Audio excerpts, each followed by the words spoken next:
Hello dear student, welcome back to Fusion Academy. In the last video we have discussed about how to score marks in chemistry. Many students you have already commented which questions to focus for examination. So today I have come up with a few questions for your examinations. Have a look on these questions. So in these questions, the first thing you need to focus on mechanism part. ಇಲ್ಲಿ ನೀವು mechanism ನ first ಮಾಡ್ಕೊಂಡ್ರೆ ನಿಮಗೆ 3 marks 100% ಬಂದಿರ್ತವೆ. ಆ 5 mechanisms ಯಾವುದು ಅಂತ ಇಲ್ಲಿ mention ಮಾಡಿದೀನಿ, ನೋಡ್ಕೊಂಡ್ಬಿಡಿ. First one, explain the SN1 mechanism, SN2 mechanism, acid catalyzed hydration of alkene to alcohols, ಇನ್ನೊಂದಿದೆ acid catalyzed dehydration of alcohol to alkenes. ಇವೆರಡು ಮೆಕ್ಯಾನಿಸಮ್ ಸಿಮಿಲರ್ ಬರ್ತವೆ.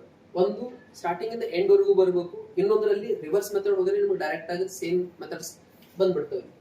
So among these four and one more addition of HCl to carbonyl compounds, you are going to get complete 3 marks 100% in this part. So ಇದರಲ್ಲಿ ನಿಮಗೆ ಒಂದು questions ಬಂದ್ಬಿಡುತ್ತೆ 3 marks. So mechanism 3 marks. First ಇದರಲ್ಲಿ focus ಮಾಡ್ಕೊಂಡು first preparations ಮಾಡ್ಕೊಂಡ್ಬಿಟ್ರೆ direct ಇನ್ 2 days ಅಲ್ಲಿ ನಿಮಗೆ scoring ಮಾಡಬೇಕು, pass ಆಗಬೇಕು, 35 ಬರಬೇಕು, ನೀವೇನ್ ಕೇಳ್ತಾ ಇದ್ರಿ ಅದು ಸೆಲೆಕ್ಟ್ ಫಸ್ಟ್ ಇದನ್ನ ಕವರ್ ಮಾಡ್ಕೊಳ್ಳಿ. ನಂಬರ್ 2, ಅದಾದ ನಂತರ ಸೆಕೆಂಡ್ ಕ್ವಶನ್ಸ್ ಮಾಡಬೇಕಾಗಿರ್ತಕ್ಕಂಥದ್ದು ಕೆಮಿಕಲ್ ಕೈನೆಟಿಕ್ಸ್ ಅಲ್ಲಿ ಇಂಟಿಗ್ರೇಟೆಡ್ ರೇಟ್ ಇಕ್ವೇಶನ್ ಇದೆ. In this integrated rate equation derivation ಒಂದು ಫಿಕ್ಸ್ ಬಂದಿರುತ್ತೆ, ಜಾಸ್ತಿ ಟೈಮ್ ನಿಮಗೆ ಬೇಕಾಗಂಗಿಲ್ಲ, ಒಂದು ಹಾಫ್ ಅನ್ ಅವರ್ ಟೈಮ್ ಕೊಟ್ಟರು ಇಲ್ಲಿ ಮುಗಿದೋಗ್ಬಿಡುತ್ತೆ. Explain or the derivations for 0 order, first order. ಈ ಗ್ಯಾಸ್ ಫೇಸ್ ಅಲ್ಲಿ ಕೇಳತಕ್ಕಂಥ ಚಾನ್ಸಸ್ ಸ್ವಲ್ಪ ಕಮ್ಮಿ ಇದೆ. ಲಾಸ್ಟ್ ಇಯರ್ ಮಾಡೆಲ್ ಪೇಪರ್ಸ್ ಅಲ್ಲಿ ಕ್ವಶನ್ಸ್ ಕೊಟ್ಟಿದ್ದಾರೆ, ಬಟ್ ಬೋರ್ಡ್ ಎಕ್ಸಾಮ್ ಅಲ್ಲಿ ಬರ್ತಕ್ಕಂಥ ಚಾನ್ಸಸ್ ಕಮ್ಮಿ. ಬಟ್ ಸ್ಟಿಲ್ ಯಾವಾಗ 2 ಮಾಡ್ತಾ ಇದ್ರಿ ಅಂದ್ಮೇಲೆ ಇದನ್ನು ಒಂದು ಮಾಡ್ಕೊಂಡ್ಬಿಡ್ರಿ. ಟೋಟಲ್ 3 ಔಟ್ ಆಫ್ 1 ಬಂದಿರುತ್ತೆ ಫಾರ್ 3 ಮಾರ್ಕ್ಸ್.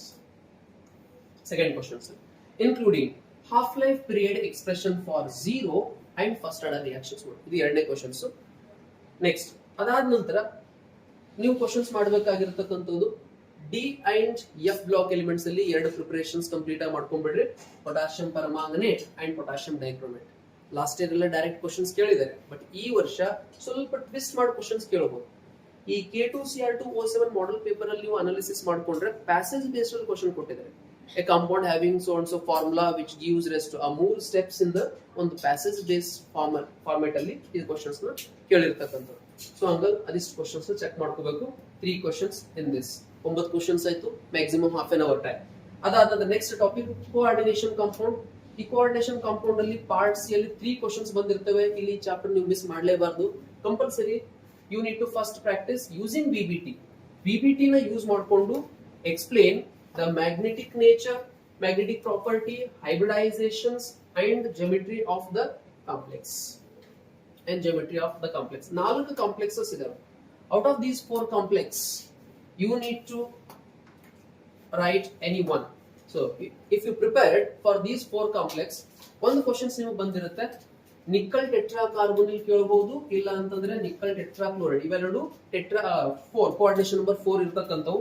ಅವ್ನ್ ಬಿಟ್ರೆ ಕೋಆರ್ಡಿನೇಷನ್ ನಂಬರ್ 6 ಅಲ್ಲಿ 2 ಎಕ್ಸಾಂಪಲ್ ಇದೆ. 4ರಲ್ಲಿ ಒಂದು 100% ಬರುತ್ತೆ, ಒಂದು ಮಿಸ್ ಆಗಕ್ ಚಾನ್ಸ್ ಇಲ್ಲ. 3 ಮಾರ್ಕ್ಸ್ ಇಲ್ಲ. ನೋಡ್ರಿ, ಇಲ್ಲಿ ಈಸಿ ಆಗ್ಬಿಡುತ್ತೆ. ನೀವು ಸ್ಕೋರ್ ಸ್ಟಡಿ ಮಾಡ್ತಕ್ಕಂಥದ್ದು ಕಮ್ಮಿ, ಬಟ್ ಸ್ಕೋರಿಂಗ್ ಈಸಿ ಆಗ್ಬಿಡುತ್ತೆ.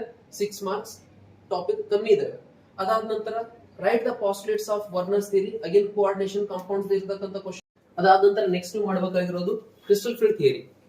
In this crystal field theory, in octahedral field and in tetrahedral field, there are 2 options are there. 2 marks they are going to ask.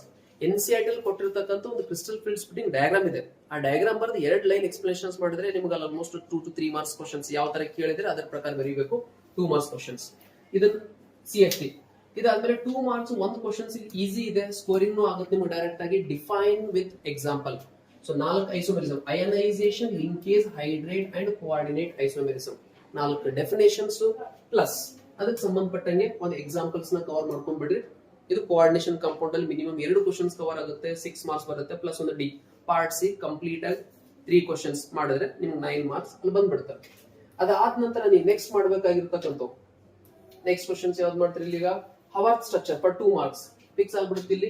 Haworth structure, write the Haworth structure of maltose, lactose and sucrose. So 2 marks ಸಲುವಾಗಿ ಇಲ್ಲಿ 2 marks ಗೆ ನಿಮಗೆ ಒಂದು structure based questions ಕೇಳಿರ್ತಾರೆ. ಅದಾದ ನಂತರ name reactions ನಾನು ನಿನ್ನೆ ಹೇಳಿದ್ದೆ. In the last class, I have explained about the named reactions. So in this named reactions, so you need to take the screenshot of these named reactions among these 4 questions directly in the examination, plus indirect questions are also they are going to frame. ಇದಾದ ನಂತರ ನೋಡ್ರಿ statements. ಇದು ಪದೇ ಪದೇ ಕೇಳಿರ್ತಕ್ಕಂಥ questions. Halo alkanes, halo arenes. Why halo arenes are extremely less reactive than halo alkanes towards nucleophilic substitution reaction? Give reasons. So for 2 marks, direct easy questions. ಬಹಳ ಸಲ ಕೇಳಿದ್ರೆ ಚೆಕ್ ಮಾಡ್ಕೊಡ್ರಿ. ಅಂಡ್ ಸ್ಟೇಟ್ಮೆಂಟ್ ಸಂಬಂಧಪಟ್ಟಂಗೆ ಯಾವ loss state ಮಾಡಬೇಕು ಅಂತ queries ಮಾಡಿದ್ನಿತ್ತು, ಅದಕ್ಕೆ ಸಂಬಂಧಪಟ್ಟಂಗೆ ರೌಲ್ಸ್ ಲಾ, Faraday's law, ಕೋಲ್ರಾಶ್ law.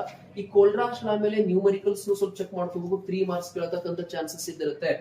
And after that the next concept is calculate the magnetic moment of the specific ions. I have mentioned one example here. So they will give different ions with atomic number. Magnetic moment is equal to n into n plus 2 Bohr magneton. Formula substitution simplification easy ಆಗಿಬಿಡುತ್ತೆ. Give reason ಅಂತಕ್ಕಂಥ question ಸ್ವಲ್ಪ ಬಹಳಷ್ಟು repeatedly ಕೇಳಿರ್ತಕ್ಕಂಥವು. ಅದನ್ನ ನಾನು condense ಮಾಡ್ಕೊಂಡು 5 reactions, 5 to 6 reactions I have made here. Why transition elements from colored compound, complex compound, why it shows catalytic property, variable oxidation state ಯಾಕೆ ಬರುತ್ತೆ, interstitial compounds ಯಾಕೆ ಫಾರ್ಮ್ ಮಾಡ್ತವೆ. Either one reason or 2 reasons if it is of 2 marks. So ಇಲ್ಲಿ just easy ಇರುತ್ತೆ. ಸ್ವಲ್ಪ confusions ಆಗ್ಬೋದು, ಒಂದ್ರ concept ನ ಇನ್ನೊಂದಕ್ಕೆ ಮಿಕ್ಸ್ ಆಗಂತ ಚಾನ್ಸ್ ಇರುತ್ತೆ. ಸ್ವಲ್ಪ ಫೋಕಸ್ ಮಾಡ್ಕೊಂಡು check ಮಾಡ್ಕೊಂಡ್ಬಿಡ್ರಿ. Explain the effect of electron withdrawing group and releasing group on the acidic nature of either carboxylic acid, ಇಲ್ಲ alcohols or phenols. Alcohols ಅಲ್ಲಿ ಕ್ವಶನ್ಸ್ ಬರಂಗಿಲ್ಲ. ಫಿನಾಲ್ಸ್ ಮೇಲೆ effect of electron releasing group and withdrawing group question ಬಂದಿರುತ್ತೆ. 3 marks ಕೇಳಿದ್ರೆ 1.5 marks. ಸ್ವಲ್ಪ ಇವನ್ objective ಅಲ್ಲಿ ಇಲ್ಲಿ questions ಇನ್ನೊಂದು ಫ್ರೇಮ್ ಮಾಡೋಂತ ಚಾನ್ಸ್ ಇರುತ್ತೆ. So these are the questions you need to focus. So in order to score good marks, ಇಲ್ಲಿ ಸ್ವಲ್ಪ ಫೋಕಸ್ ಜಾಸ್ತಿ ಮಾಡ್ಕೊಳ್ರಿ, ಸ್ಕೋರಿಂಗ್ ಈಸಿ ಆಗುತ್ತೆ. ಇದಕ್ಕೆ ಸಂಬಂಧಪಟ್ಟಂಗೆ ಡೀಟೇಲ್ ಎಕ್ಸ್ಪ್ಲನೇಷನ್ಸ್ ನೆಕ್ಸ್ಟ್ ವಿಡಿಯೋಸ್ ಅಲ್ಲಿ ಬಂದಿರ್ತವೆ. So for that you need to subscribe and follow for more updates. Thank you.